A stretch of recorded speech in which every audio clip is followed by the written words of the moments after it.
You're a disappointment, an embarrassment to this family, my father shouted across the dinner table. Working with your hands is beneath our name. Then my grandfather rose quietly and said, maybe it's time they all learned the truth. What followed left the entire room speechless. I never expected my own father to humiliate me in front of everyone. But there I was, standing in the center of a grand dining hall, surrounded by family members who were dressed in their finest attire. The air was thick with the scent of roasted meat, expensive wine, and something far more unpleasant judgment. You're nothing but a disappointment. My father's voice cut through the chatter like a blade. His cold, scrutinizing eyes bore into me, filled with disgust. You're just a failure.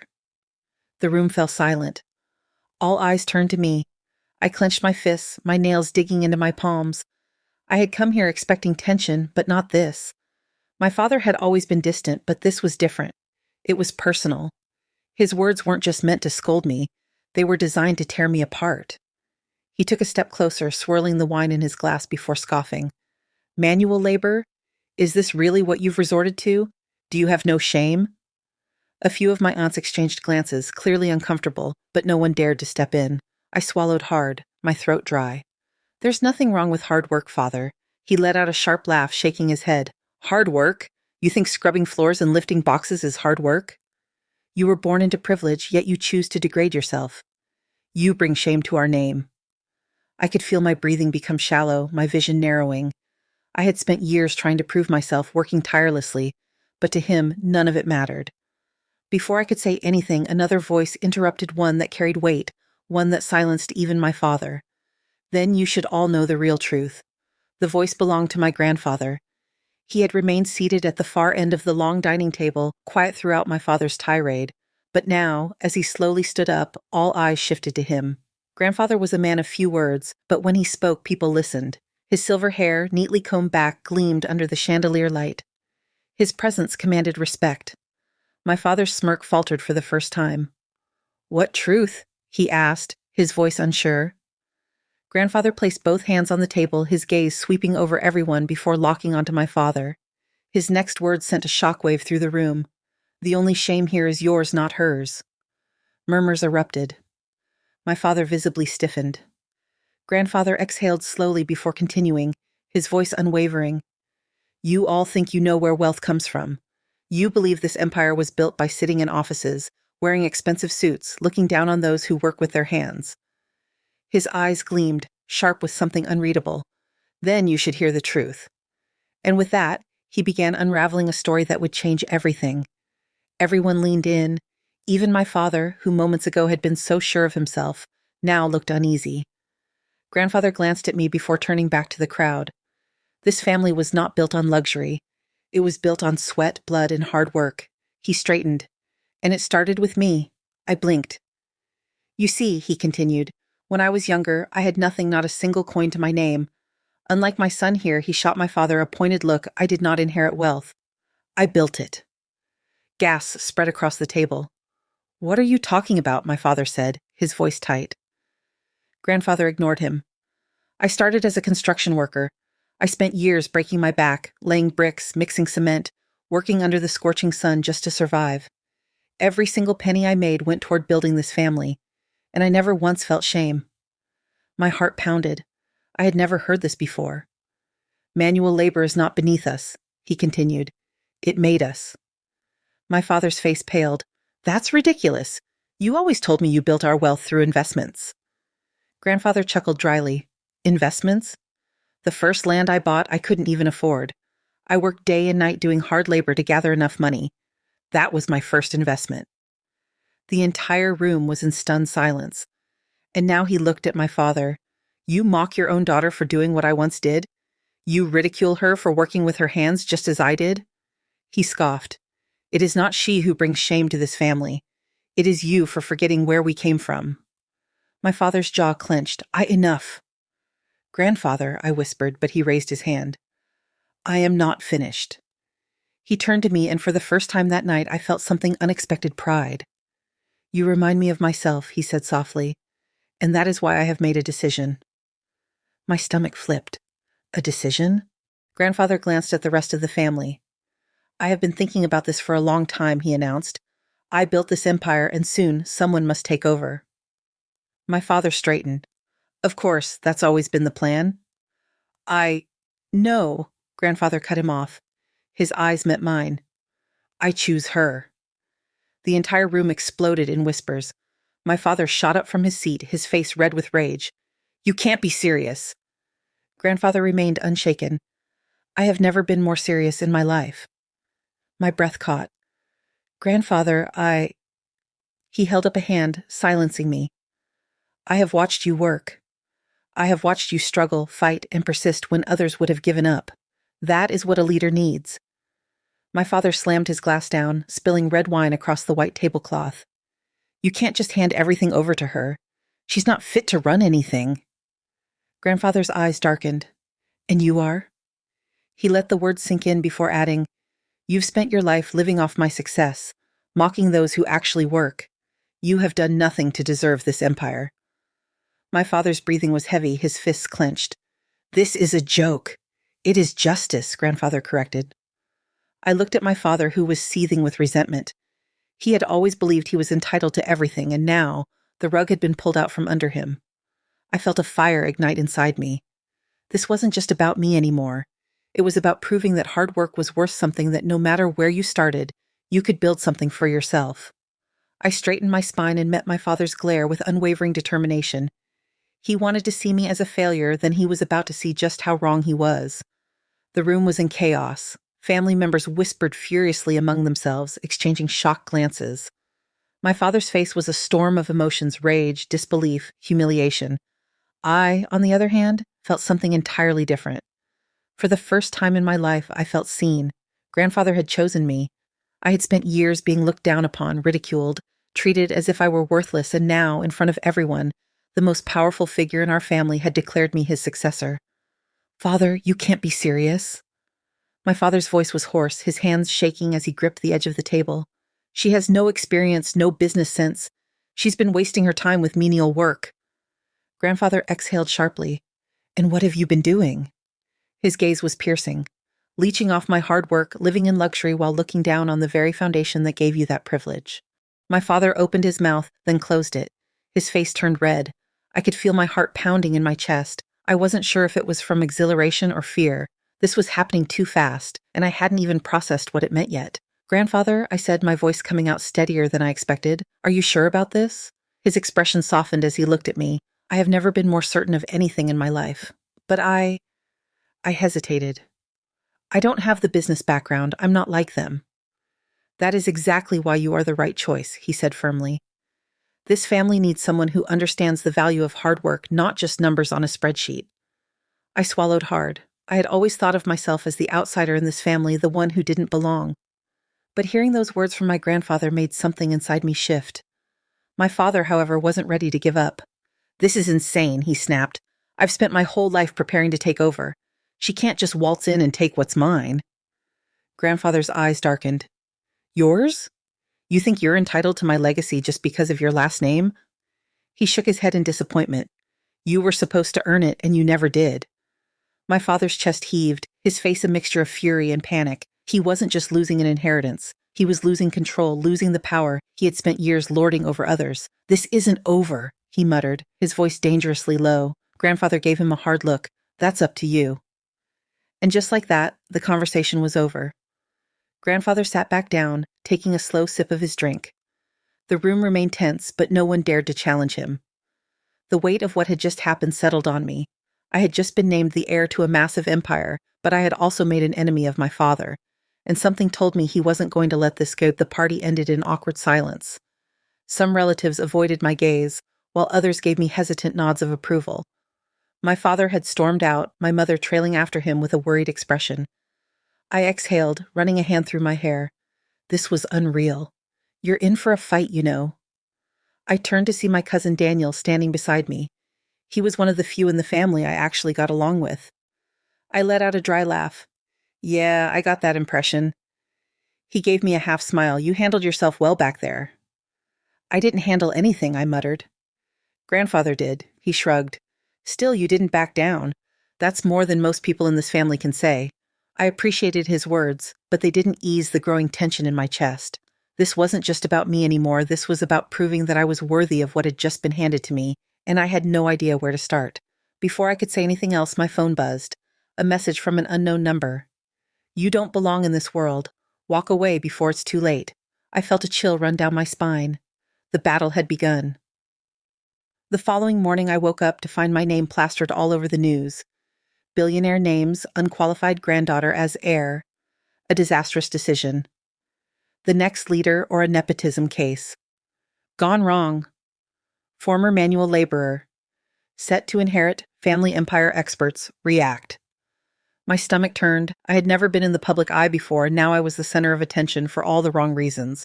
I reached for my phone, heart pounding as I scrolled through social media. The comments were brutal. "She has no business experience. This is a joke. If I were in that family, I'd be furious." She used her grandfather's favoritism to jump the line. I gritted my teeth. I had expected resistance from my father, but now the whole world had an opinion on me. A call came in. It was grandfather. I answered immediately. "Grandfather, I assume you've seen the news," he said, his voice calm. "Yes," I admitted. He sighed. "The media will always have something to say. What matters is how you respond." I closed my eyes. "And how do I respond?" "You prove them wrong." It was easier said than done, and as I would soon find out, my father had no intention of letting me succeed. Over the next week, I was thrown into the deep-end meetings, financial reports, business jargon that made my head spin. I barely had time to breathe, but I pushed through. I worked late into the night, studying everything I could. I refused to be the failure they expected me to be. Then one morning, I walked into a board meeting and realized something was wrong. Everyone was whispering. Their eyes flicked toward me with barely concealed smirks. I frowned, sliding into my seat. What's going on? My father sat across from me, a triumphant gleam in his eyes. "You're about to find out." The CEO cleared his throat. "Miss, we have some concerns." I stiffened. "Concerns?" He slid a document across the table. "About your handling of the company's finances." I picked it up, scanning the numbers, and my blood ran cold. This wasn't just a minor mistake, it was a disaster. A financial report had been leaked showing massive losses under my name. Losses I hadn't caused. Losses that had been fabricated. A setup. I looked up, and my father was watching me smiling. "Looks like you're not cut out for this after all," he said smoothly. My grip on the paper tightened. This was war, and I wasn't going down without a fight. The air in the boardroom was suffocating. I could feel the weight of every pair of eyes watching me, waiting for me to crumble. My father sat across from me, leaning back in his chair with a smirk that made my blood boil. "Well," he drawled, tilting his head mockingly, "do you have anything to say for yourself?" I clenched my jaw, my fingers tightening around the document. I scanned the numbers again, searching for something, anything that would explain how this had happened. These losses weren't real. I knew they weren't. But to everyone else in this room, they were undeniable proof of my incompetence. "These numbers are wrong," I said finally, my voice firm despite the storm inside me. "I never authorized these transactions." The CEO gave me a pitying look. "The documents say otherwise, miss." I exhaled sharply, then someone tampered with them. My gaze snapped to my father, and I think we all know who that someone is. Gasps rippled through the boardroom, but my father just chuckled. "Oh, sweetheart," he sighed. "Blaming others for your mistakes? That's not very professional." The sheer arrogance in his tone made my stomach turn. I could see what he was doing. He wasn't just trying to discredit me, he was trying to humiliate me, to break me in front of these people, but I refused to let him win. "Give me 48 hours, I said, standing up. "I'll prove these numbers are fake." The CEO hesitated. The rest of the board exchanged skeptical glances. Then finally, the CFO nodded. "Fine," he said, "but if you can't prove it, you'll be removed from your position." I took a deep breath. Understood. I turned to leave, but not before locking eyes with my father. The smirk was still there, but there was something else in his gaze too. Amusement. He thought he had already won, but he had underestimated me. Big mistake. I barely slept that night. I pored over every financial document, every transaction log, trying to find the flaw in my father's setup. But whoever had forged these numbers had done a damn good job of covering their tracks. I needed help, and there was only one person I trusted with this Daniel, my cousin. Kus was already waiting when I arrived at his apartment early in the morning. He took one look at my face and sighed. Let me guess your father finally made his move. I handed him the files. He's trying to frame me. I have 48 hours to prove this is fake, or I'm out. Daniel whistled. Damn, he's not playing around. I rubbed my temples, exhausted. Can you help me or not? He grinned. Do you even have to ask? Within minutes, he had set up his laptop, fingers flying over the keyboard as he analyzed the transaction records. I watched in awe. Daniel had always been the tech-savvy one in the family, and right now I needed every ounce of his skill. An hour passed, then 2. Found it, Daniel said suddenly. I shot up. What? Where? He turned the screen toward me. There's a discrepancy in the timestamps. The system records every action, even edits. Someone altered these documents after they were originally created. I leaned in, my heart pounding, and then I saw it. A digital footprint. An IP address. I sucked in a breath. That's my father's office. Daniel grinned. Bingo. We had him. But I wasn't going to confront him just yet. Number. If he wanted to play dirty, I'd show him that I could play smarter. It was time to turn the tables. The next day, I walked into the boardroom with a confidence I hadn't felt before. My father was already there, relaxed in his chair, ready to watch me fail. Well, the CEO asked, do you have any evidence to support your claim? I placed the printed documents on the table. Not only were these numbers altered, but I also have proof of who altered them. The board members leaned in. I pressed a button on my tablet, and a screen lit up behind me. A security log appeared, showing the exact moment the financial records were tampered with, and at the bottom, the IP address of my father's office. The silence was deafening. I turned to face my father, watching as the smirk vanished. His face paled. Would you like to explain this, Father? I asked sweetly. He opened his mouth, but no words came out. The CEO cleared his throat. This is serious. Another board member shook his head. We can't overlook this kind of manipulation. Murmurs spread through the room. My father was losing control, and I was just getting started. His face was a storm of emotions, shock, rage, and most of all, fear. He had spent years controlling the narrative, ensuring that no one ever questioned his authority, and now in a single moment I had stripped him of that power. I folded my arms, letting the silence settle, letting him feel the weight of his own downfall. This is ridiculous, he finally spat, his voice sharp with desperation. These records could have been manipulated by anyone. I smirked. Then you won't mind us investigating further, right? I turned to the CEO. I suggest a full forensic audit of all recent financial transactions just to make sure this isn't a larger issue.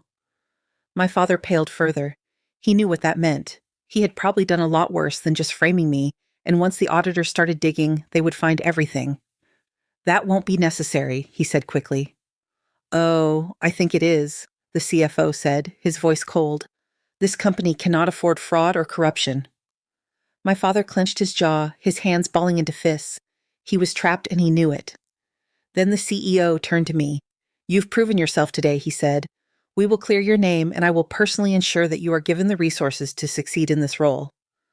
I nodded. Thank you. Then the CEO looked at my father. As for you, we'll need to have a discussion about your future with this company. I saw it then the moment he realized he had lost. For the first time in my life, my father had no power over me, and it felt incredible. That evening, I returned home feeling victorious, but I knew better than to celebrate too soon.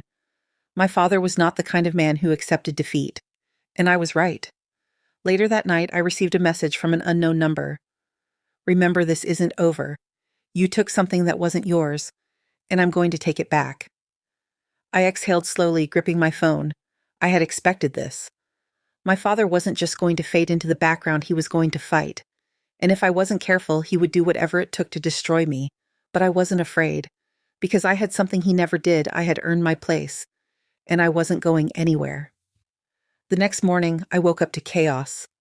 News articles flooded social media, painting me as an inexperienced, spoiled heiress who had stolen a billion-dollar empire out of nepotism.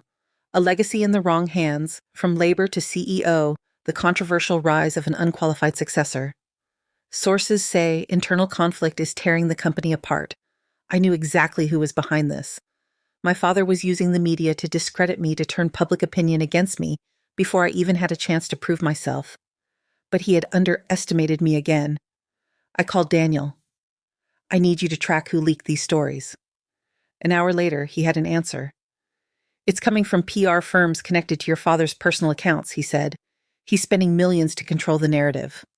I clenched my jaw. Then we changed the narrative, and I knew exactly how to do it. Instead of fighting the rumors, I embraced them.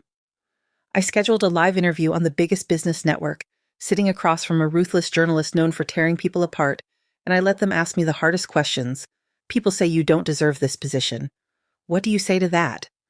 I say they're right to question me, I replied honestly, but I also say give me time. Let my actions speak for themselves. Your father claims you manipulated your grandfather into giving you control. Do you deny that? My grandfather made his decision because he believed in me, I said, and I refused to let him down. By the time the interview ended, public perception had shifted. I had turned myself from a spoiled heiress into the underdog fighting for her rightful place, and people love an underdog.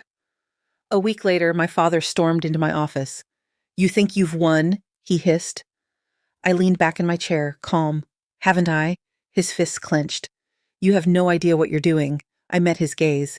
And yet I'm still standing while you're the one who lost everything. He was breathing heavily, his entire body radiating fury.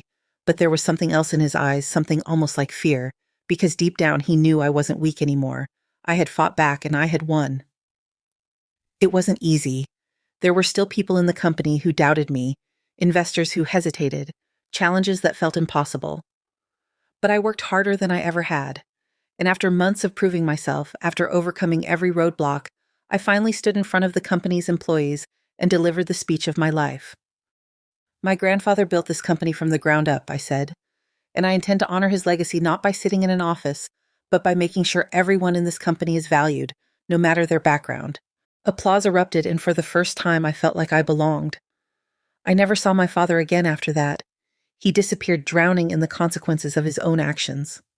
Sometimes I wondered if he ever regretted what he did. But in the end, it didn't matter. I had built something better than he ever could, because I had built it on respect, on real hard work. And that was a legacy worth leaving behind. Years later, as I walked through the company I now ran, I passed by a janitor scrubbing the floors. I stopped and bent down, grabbing another mop. The janitor looked at me in shock. Miss, you don't have to do that. I smiled. No work is beneath me. Because this was the lesson my grandfather taught me, and I will never forget it. Looking back, I realized something. My father had always been afraid that if people like me proved that hard work mattered more than privilege, his entire way of life would fall apart. And in the end, that's exactly what happened.